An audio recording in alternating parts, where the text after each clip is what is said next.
Hermanos, buenos días. Los saludo en el nombre del Señor Jesús. Quiero pedirles que por favor abramos la escritura en el Evangelio según San Lucas, en el capítulo 24. Lucas capítulo 24, vamos a leer desde el versículo 13 hasta el versículo 35. Lucas 24, desde el versículo 13 hasta el versículo 35. La palabra del Señor dice: y he aquí, dos de ellos iban el mismo día a una aldea llamada Emaús, que estaba a 60 estadios de Jerusalén, e iban hablando entre sí de todas aquellas cosas que habían acontecido. Sucedió que mientras hablaban y discutían entre sí, Jesús mismo se acercó y caminaba con ellos. Mas los ojos de ellos estaban velados para que no le conociesen. Y les dijo: ¿qué pláticas son estas que tenéis entre vosotros mientras camináis? ¿Y por qué estáis tristes? Respondiendo uno de ellos, que se llamaba Cleofas, le dijo: ¿eres tú el único forastero en Jerusalén que no ha sabido las cosas que en ella han acontecido en estos días? Entonces él les dijo: ¿qué cosas?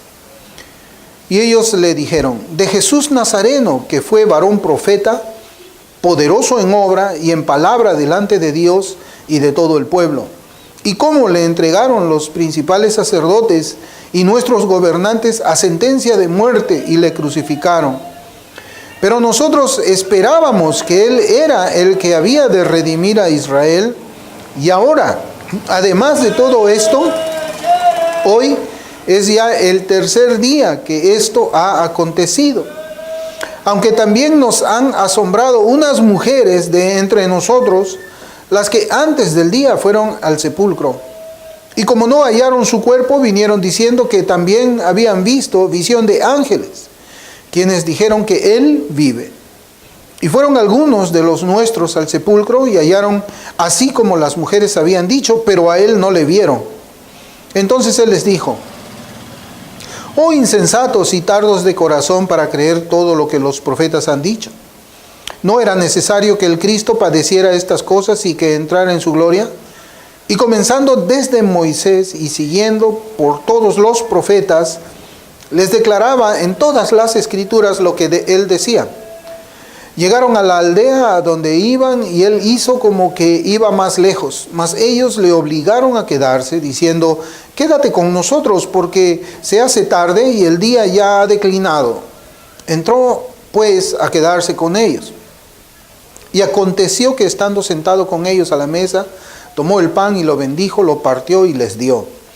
Entonces les fueron abiertos los ojos y le reconocieron, mas él se desapareció de su vista. Y se decían el uno al otro: ¿no ardía nuestro corazón en nosotros mientras nos hablaba en el camino y cuando nos abría las escrituras? Y levantándose en la misma hora, volvieron a Jerusalén y hallaron a los 11 reunidos y a los que estaban con ellos, que decían: ha resucitado el Señor verdaderamente y ha aparecido a Simón. Entonces ellos contaban las cosas que les había acontecido en el camino y cómo le habían reconocido al partir el pan. El Señor bendiga su palabra. Hermanos, esta mañana nosotros vamos a tener una enseñanza en nuestra escuela dominical que le vamos a titular En el camino a Emaús. Y vamos a hablar de un escenario en el que se encuentran dos discípulos del Señor Jesús cuando ellos se encontraban camino a Emaús, una villa. Una situación que va a traer para nosotros enseñanzas muy importantes. Camino a Emaús, ¿no? Es interesante ver cómo es que ellos habían salido de Jerusalén para esta villa, después de todo lo que habían acontecido.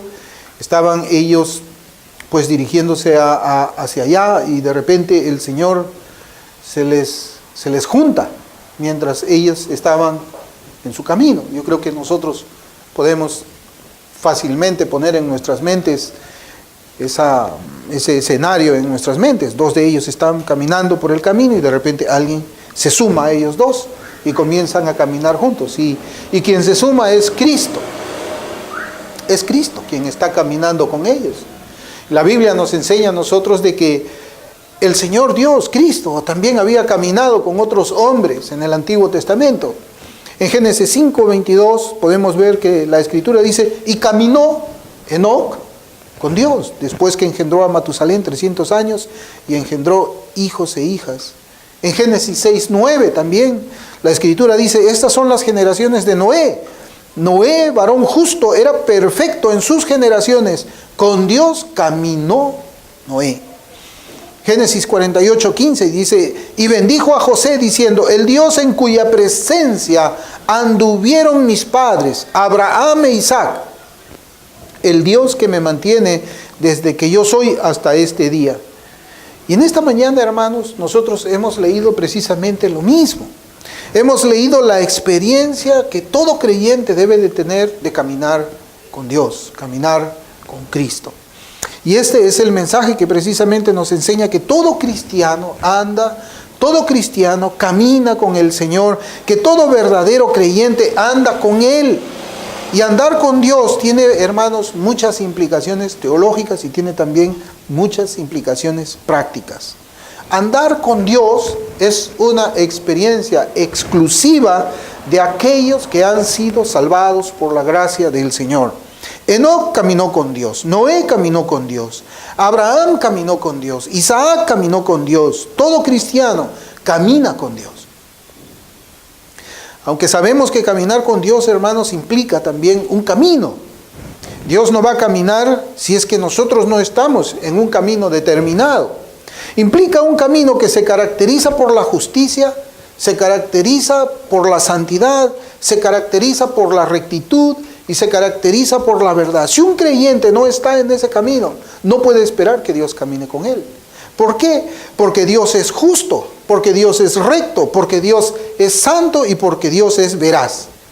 Ese es lo que nosotros tenemos que entender haciendo una aplicación espiritual de lo que estamos leyendo ahora de estos dos discípulos que están camino a Emaús y el Señor se junta a caminar con ellos.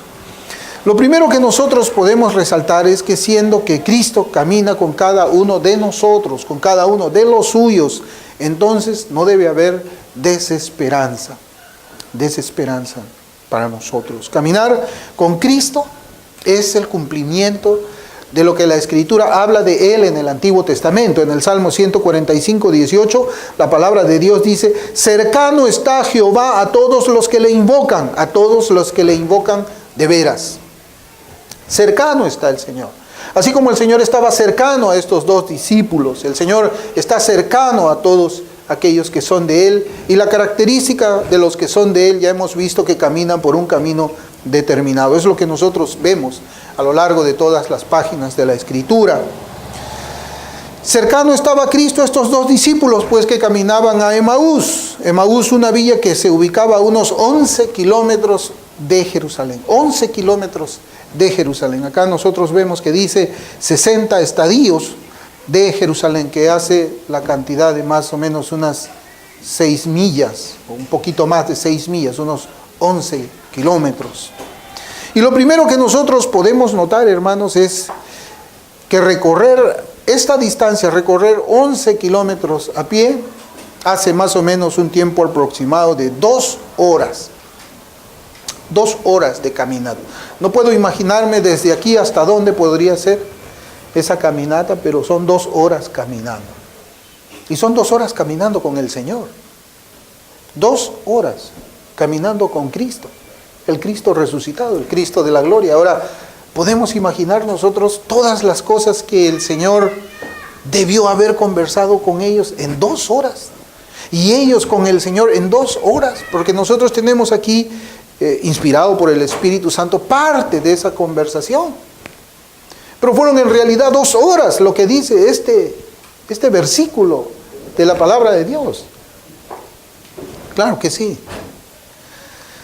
Para recordar, hermanos, el contexto en que nosotros estamos viendo ahora esta enseñanza,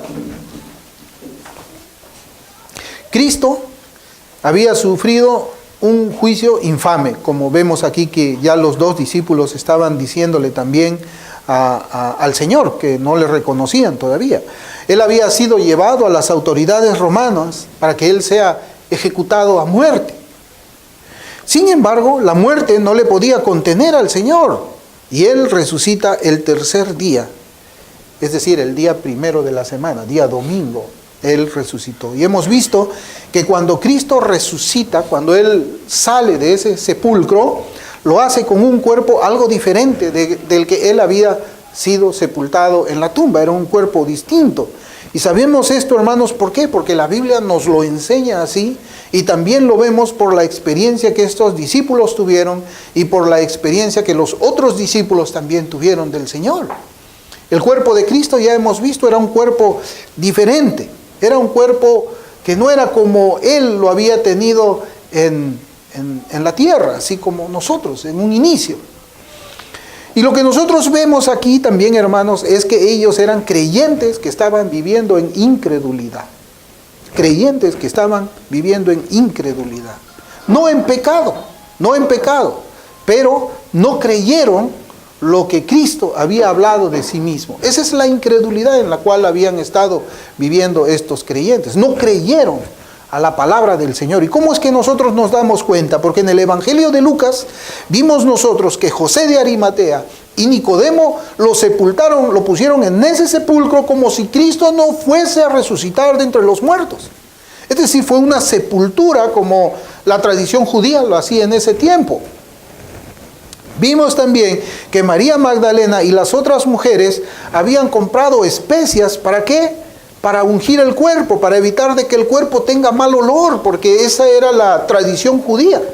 Quizás es algo comparado con lo que nosotros usamos formol, o las funerarias usan formol para evitar la descomposición rápida del cuerpo y pueda tener pues un tiempo en el cual pueda ser velado, ¿no? Pero las mujeres estaban actuando como si Cristo no fuese a resucitar. Es como si ellas estuviesen poniendo formol al cuerpo para que no se descomponga. A pesar de que Cristo había repetido varias veces que Él iba a resucitar de entre los muertos al tercer día. Esto era actuar con incredulidad. Esto es actuar sin creer lo que la palabra de Dios había dicho a ellos. Y este es el contexto en el que ahora nosotros estamos viendo estos dos discípulos. Estos dos discípulos que en el relato que hemos leído los vemos como hombres que ya no tenían ninguna esperanza. Y que lo que las mujeres tuvieron fue en realidad una visión de ángeles. Esto es lo que hemos leído ahora en el camino de estos dos discípulos a Emaús. Nosotros vemos en nuestra lectura, hermanos, en el versículo 16 de Lucas 24, dice ahí: mas los ojos de ellos estaban velados para que no le conociesen. Estaban velados. Sin embargo, hermanos, estas palabras no significan que Dios haya obrado en ellos un poder especial de tal manera de que ellos no puedan reconocer al Señor.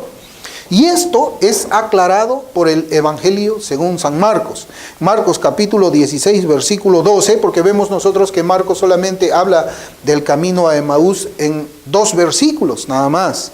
Dice, pero después apareció en otra forma.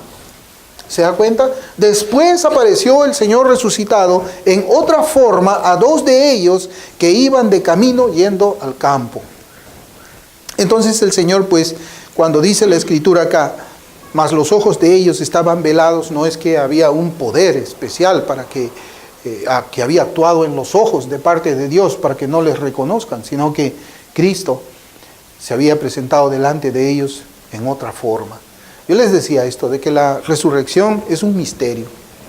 Es un misterio que nosotros no podemos llegar a conocer todo, ¿no? Entendemos que en la teología se nos enseña que Dios es conocible, pero incomprensible. Hay muchas cosas de Dios que nosotros no vamos a poder entender. La Trinidad no podemos entenderla, lo enseña la Escritura.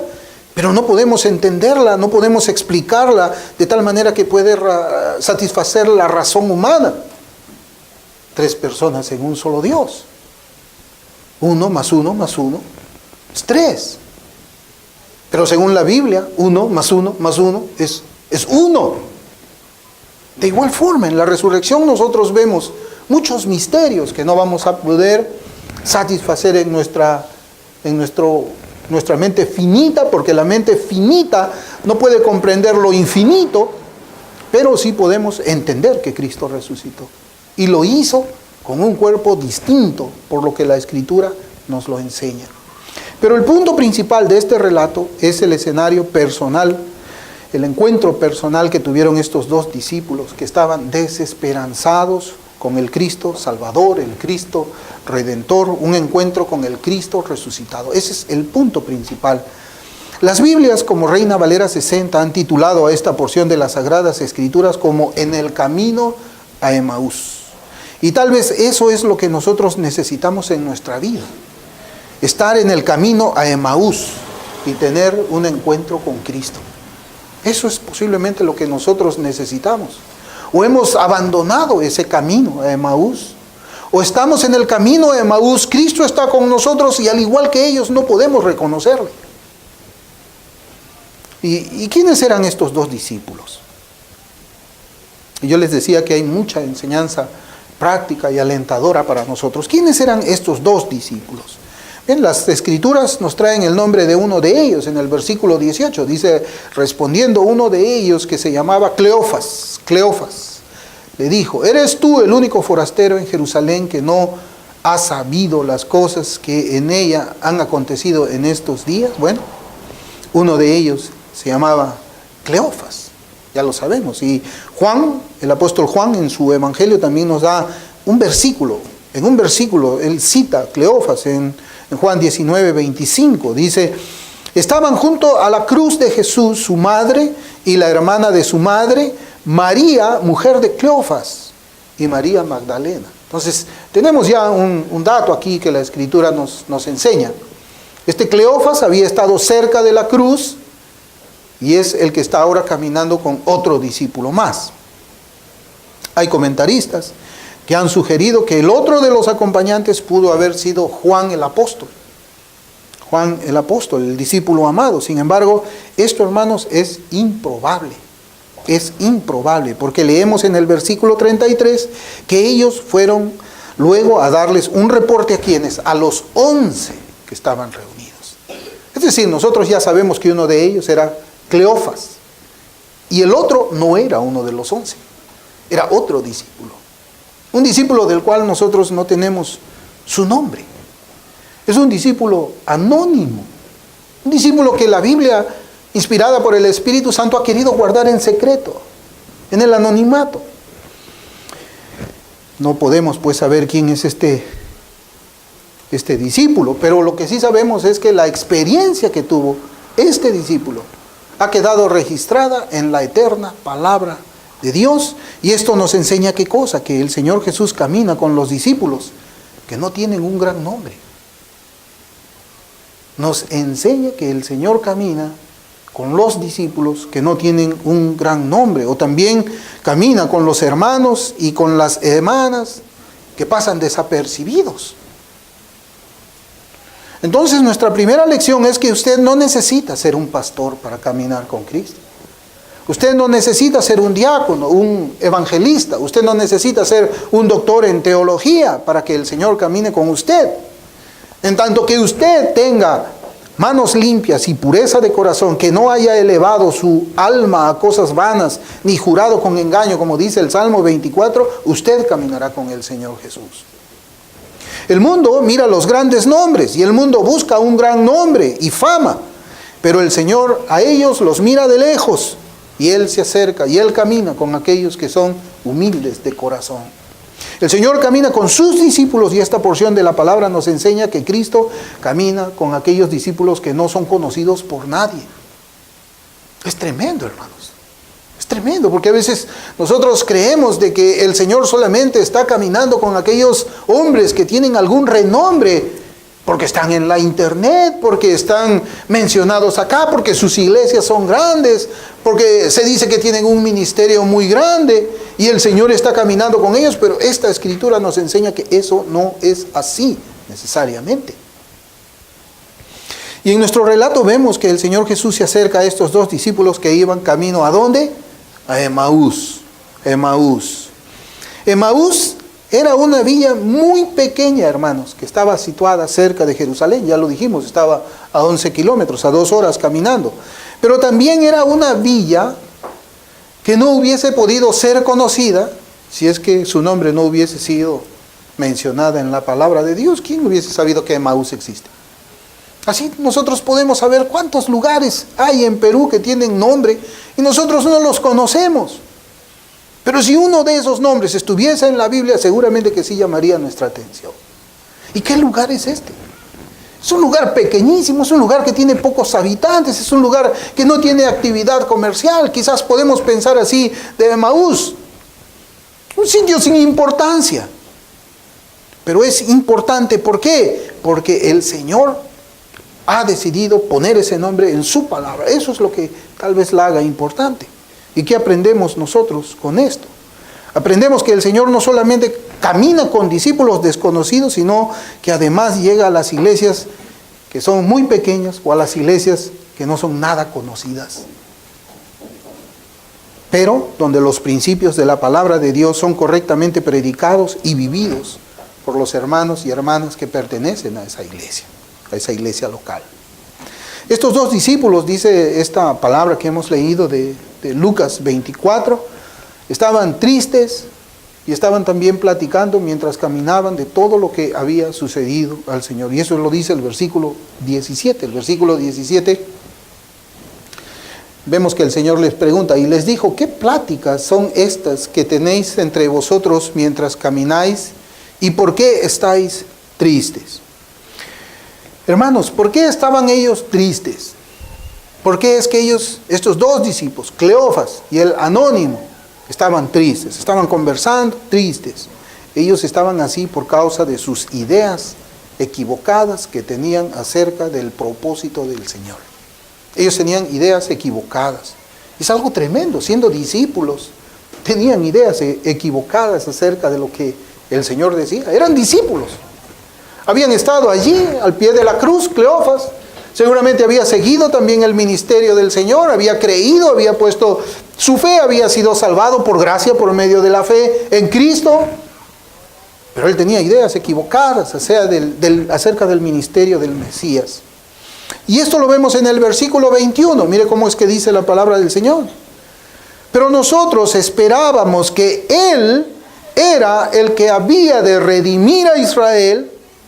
Él era el que había de redimir a Israel. Y ahora, además de todo esto, hoy es ya el tercer día que esto ha acontecido. Pero habíamos pensado que Él iba a redimir a Israel y bueno, van 3 días y Él no sabemos nada de Él. Se dice que ha resucitado, pero no estamos seguros, no sabemos qué pasa. Ellos estaban tristes porque esperaban que Cristo redimiera militarmente a Israel del yugo de Roma. Esa era la tristeza de ellos. Pues si nosotros comenzamos a leer en la Escritura, en las profecías mesiánicas, se habla de un Mesías libertador. Pero era un Mesías que iba a libertar militarmente o espiritualmente. La Escritura nos enseña también en Isaías. Isaías 53 nos habla del Cristo sufriente. Isaías 53 nos enseña a nosotros que Jehová iba a cargar sobre él el pecado del pueblo.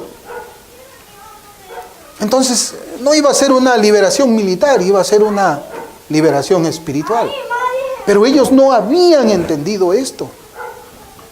No lo habían entendido. Y como Cristo pues no había hecho lo que ellos habían estado esperando, ellos decían, bueno, mira, Roma sigue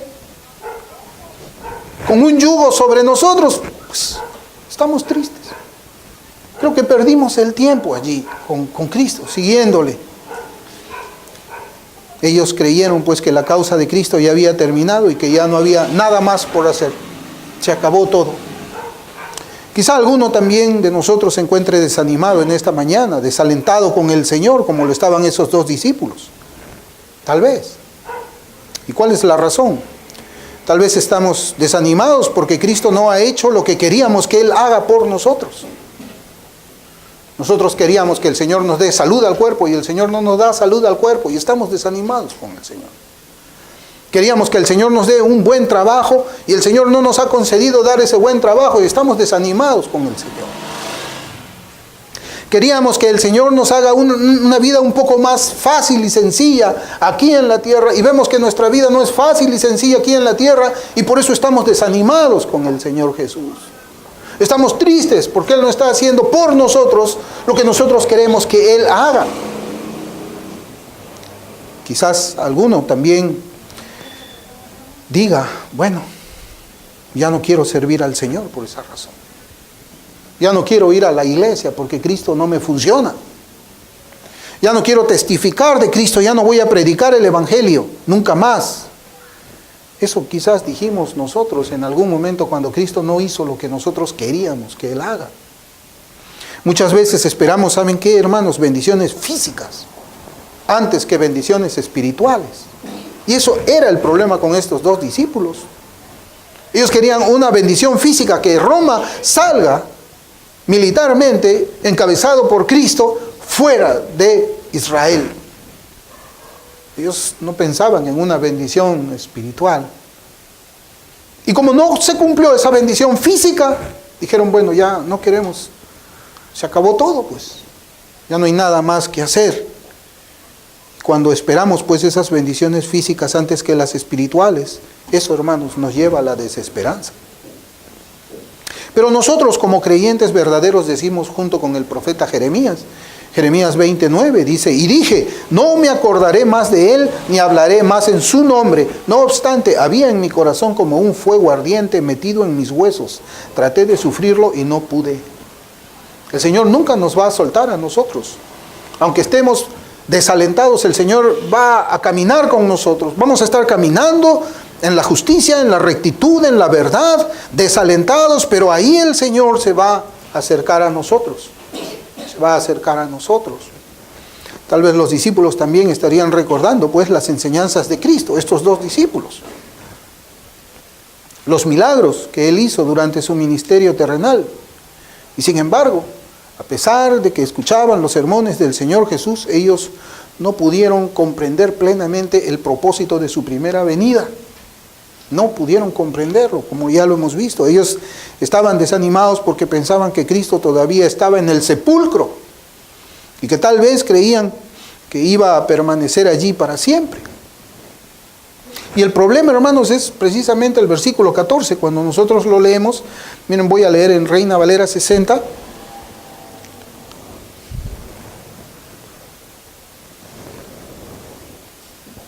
El versículo 14 dice, e iban hablando entre sí de todas aquellas cosas que habían acontecido. Sucedió que mientras hablaban y discutían entre sí, Jesús mismo se acercó y caminaba con ellos. Ese versículo 15, hermanos, mire cómo dice la versión Nácar Colunga, que es una versión que lo ha traducido mejor, porque acá dice, mientras hablaban y discutían entre sí. Pero esa traducción, discutir, tal vez nosotros pensamos que ellos estaban como teniendo un debate, ¿no?, de las cosas, pero no. Esa palabra griega en realidad tiene una mejor traducción cuando la traducimos como razonar. Razonar. La versión Nácar Colunga dice, mientras iban hablando y razonando, el mismo Jesús se les acercó e iba con ellos. Hermanos, ellos estaban razonando las cosas entre ellos mismos. Se preguntaban sus opiniones personales entre sí, razonares. ¿Y qué te parece a ti? ¿Tú qué piensas de esto? Yo creo de esta manera. ¿Tú cómo crees? Yo creo así. Eso es razonar. Estamos hablando cosas entre nosotros, lo que cada uno piensa. Estamos hablando así. Ellos trataban pues de entender racionalmente la obra y los propósitos de Cristo. Y eso está mal. Eso está mal. Así nunca puede uno llegar a tener un verdadero conocimiento espiritual de las cosas del Señor. Es verdad, la fe cristiana no es una fe ciega, es una fe lógica, es una fe razonable. Pero no voy a ir utilizando siempre la razón o la ciencia para querer interpretar la Escritura. Isaías 55, fíjense cómo dice, Isaías 55, versículos 8 y 9. Porque mis pensamientos no son vuestros pensamientos, ni vuestros caminos mis caminos, dijo Jehová. Como son más altos los cielos que la tierra, así son mis caminos más altos que vuestros caminos y mis pensamientos más que vuestros pensamientos. Hermanos, es en ese momento donde el Señor se junta a ellos. Es en ese momento cuando el Señor dice, sucedió que mientras hablaban y discutían entre sí, mientras estaban razonando, mientras ellos estaban intercambiando ideas de sus propias cabezas, dice la Escritura, Jesús mismo se acercó y caminaba con ellos. Y esto me recuerda también a mí cuando el Señor le ordenaba a Felipe para que vaya con el etíope eunuco. ¿Se acuerda usted?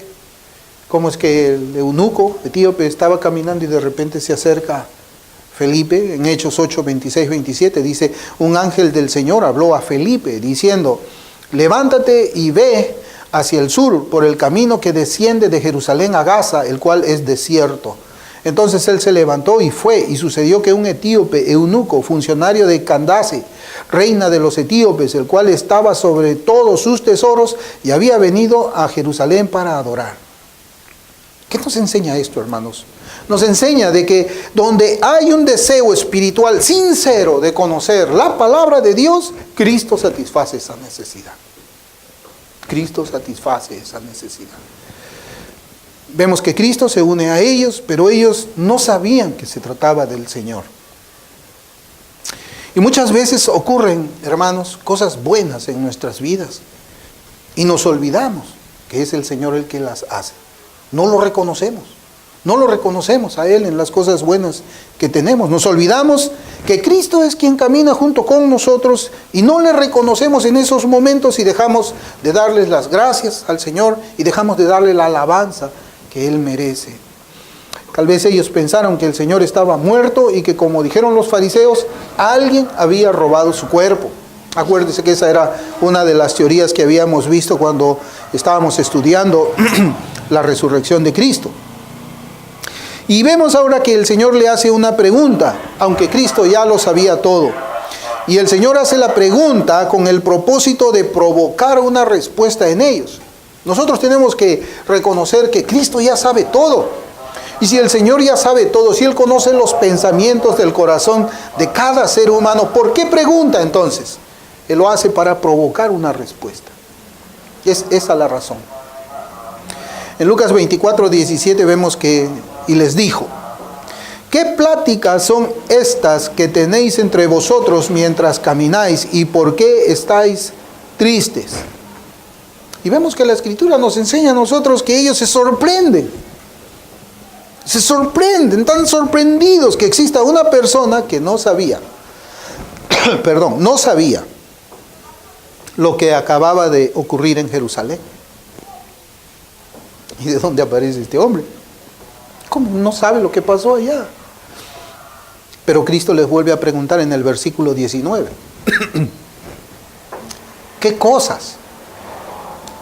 Y los discípulos comenzaron pues a explicarle a Cristo, comenzando desde el versículo 19 hasta el versículo 24. Ahí está la explicación que ellos le hacen al Señor. Y es evidente que ellos no conocían espiritualmente las profecías relacionadas con el Mesías que estaban en el Antiguo Testamento.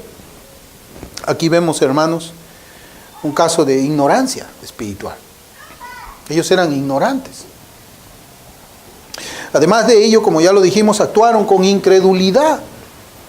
O sea, ignoraban las escrituras del Antiguo Testamento espiritualmente. Actuaron con incredulidad, no creyeron lo que había testificado María Magdalena acerca del Cristo resucitado. La respuesta de Cristo, hermanos, nos debe dejar animados a nosotros. Cristo no los deja en la ignorancia. No los deja. Ya hemos dicho, cuando alguien tiene un deseo ferviente, sincero, de conocer espiritualmente la Escritura, el Señor, como vamos a ver, va a iluminar. Cristo no los deja a ellos así en sus pensamientos vagos, o en sus ideas, o en sus razonamientos. Cristo interviene. Interviene ahora por medio de su Espíritu Santo. Pero Cristo interviene. Y otra cosa que nosotros vemos es que el Señor no se burla de ellos.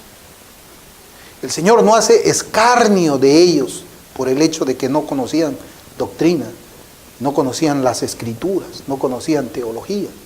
Lamentablemente nosotros en nuestros días podemos ver muchos que se hacen llamar cristianos, que desprecian a otros hermanos en la fe, que tienen fruto de fe y de arrepentimiento por el hecho de que no conocen la Escritura o no conocen la teología sistemática o la teología bíblica. Esa es una actitud que el Señor no tuvo. Y nosotros debemos de sorprendernos que un discípulo del Señor en nuestros días tenga una actitud soberbia frente a otro hermano en la fe que es creyente genuino, y sabemos que es creyente por el simple hecho de no conocer teología. Acá nosotros vemos que el Señor no tiene esa actitud. Mire cómo dice Él en el versículo 25 al 27. Entonces Él les dijo: oh insensatos y tardos de corazón para creer todo lo que los profetas han dicho. ¿No era necesario que el Cristo padeciera estas cosas y que entrara en su gloria? Y comenzando desde Moisés y siguiendo por todos los profetas, les declaraba en todas las Escrituras lo que Él decía. Mira, hermanos, acá utiliza la palabra insensato, pero yo ya les he dicho a ustedes que el Señor no se burla ni los ofende.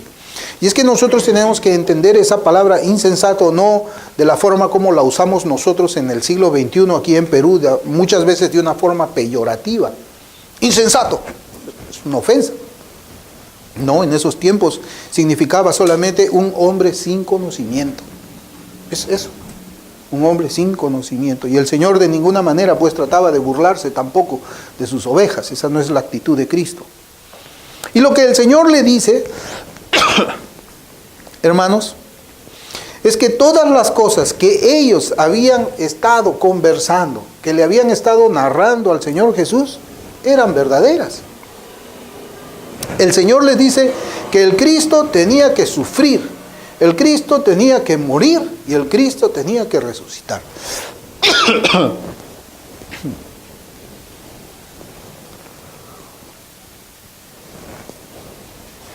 Y el versículo 27 nos enseña y dice: y comenzando desde Moisés y siguiendo por todos los profetas, les declaraba en todas las Escrituras lo que de Él decían. Aquí evidentemente el Señor está hablando de las Escrituras del Antiguo Testamento.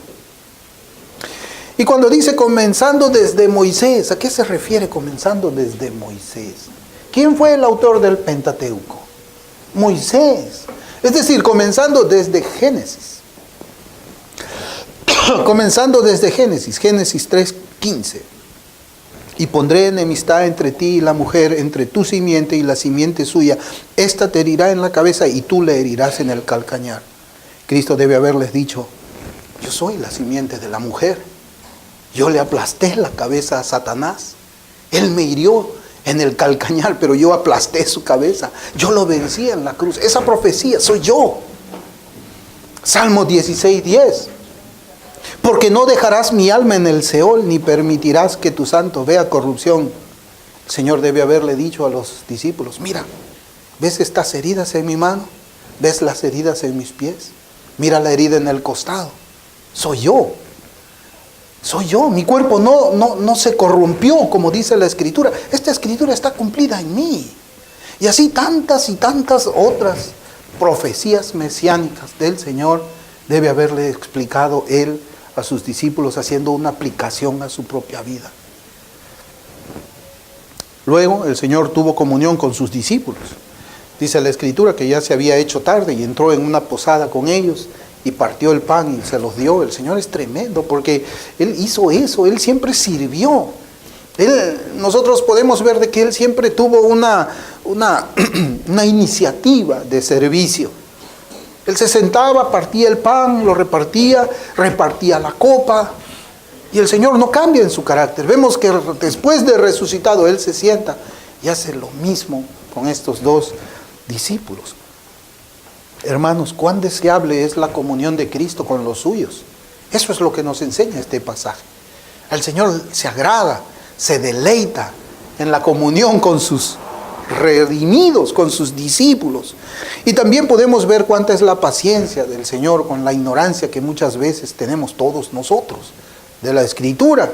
Y esto nos dice pues que Dios es bueno sobremanera con nosotros, con los suyos. El versículo 31, hermanos, vemos que nos habla de la iluminación que Cristo trae para sus discípulos. Lucas 24, 31 dice: entonces les fueron abiertos los ojos y le reconocieron, mas él se desapareció de su vista. El Señor, vemos aquí que le concede a estos discípulos lo que el razonamiento no le pudo dar a ellos, no le pudo entregar. Lo que las disputas lógicas no podía darles. Y a veces nosotros vemos esto en nuestros días, hermanos. Es un día donde hay mucho conocimiento, pero poca piedad. ¿Usted se ha dado cuenta de eso? Hay mucha literatura, hermanos, reformada, ortodoxa. Hay muchas personas que citan puritanos. Yo pienso de que hasta algunos se copian los sermones de los puritanos, pero no hay vida de piedad. No hay vida de piedad. No hay vida de una santificación, de una consagración a Dios poderosa. Hay una iglesia que, a pesar que tiene conocimiento, cada vez es más pequeña y más reducida, aquella que tiene un deseo y sed por agradar a su Señor, por amarle a su Señor, por llevarle fruto al Señor, fruto de obediencia, por llevarle al Señor esos sacrificios de labios que confiesan su nombre, de un corazón redimido. Es poco, y vemos que cuanto más conocimiento hay, pareciera que la iglesia verdadera se redujera más. Sí, porque el Señor tuvo que darles a ellos lo que no pudieron conseguir con sus razonamientos y esas disputas razonales, raciocinias que ellos estaban teniendo. Y ellos ahora reaccionan diciendo, y se decía el uno al otro en el versículo 32, no ardía nuestro corazón en nosotros mientras nos hablaba en el camino y cuando nos abría la Escritura. Hermanos, eso es lo que la palabra de Dios hace. Y es algo tremendo, porque vemos de que Cristo, cuando ve que ellos estaban en estas disputas, no los llevan a experiencias místicas, no los llevan a experiencias metafísicas. El Señor los lleva ¿a dónde? A la palabra. A la palabra. Vamos a comenzar desde Génesis, desde Moisés, y vamos a terminar aquí en Micaías. Y se decía el uno al otro, no ardía nuestro corazón en nosotros mientras nos hablaba en el camino y cuando nos abría las Escrituras. ¿Alguna vez usted se ha puesto a conversar de la Biblia y se ha dado cuenta de que el tiempo le queda corto? ¿Y alguna vez usted, cuando ha estado estudiando la Escritura, no siente ese fuego, esas corrientes de agua viva de la que habla el Señor, y su alma se deleita cuando comienza a aprender cuando un hermano nos comparte la interpretación que Dios le había dado acerca de un pasaje de la Escritura? Nos deleitamos cuando abrimos la Escritura. No queremos que el día termine, pero lamentablemente el domingo tenemos que ir a descansar para estar trabajando el lunes, pero nos gustaría hablar y hablar y hablar de la Biblia todo el día. Es tremendo, hermanos. Es lo que sucede cuando el Espíritu Santo está morando en el creyente. El corazón arde cuando la palabra de Dios es leída. Arde cuando la palabra de Dios es predicada, enseñada. Dice, y ellos se fueron y contaron a los 11, todo lo que les había acontecido. Hermano, yo quisiera terminar trayendo el comentario de Matthew Henry, de estos últimos versículos de nuestro pasaje del camino a Emaús. Mire cómo dice Matthew Henry. Comienzo la cita. Ellos habían encontrado poderosa la predicación, aunque no reconocieron al predicador. Las Escrituras que hablan de Cristo harán arder los corazones de sus verdaderos discípulos. Probablemente nos haga el mayor bien lo que nos afecta con el amor de Jesús al morir por nosotros. Es deber de aquellos a quienes se ha mostrado dar a conocer al prójimo lo que Él ha hecho por sus almas. De gran uso para los discípulos de Cristo es comparar sus experiencias y contárselas unos a otros. ¿Y hace cuánto tiempo, hermanos, que no estamos nosotros en el camino a Emaús? Y el Señor Jesucristo se acerca, o quizás no le hemos reconocido cuando Él se ha acercado a nosotros para traernos esa iluminación por medio de su Santo Espíritu, ese tiempo en el cual nosotros estamos pasando con el Señor por medio de la meditación en su palabra, y nuestro corazón arde cuando la leemos, arde cuando vemos que el Espíritu Santo nos trae a nosotros la interpretación que Él puso en esa palabra que inspiró. ¿Hace cuánto tiempo nuestras almas no se conmueven con lo que la palabra de Dios nos enseña?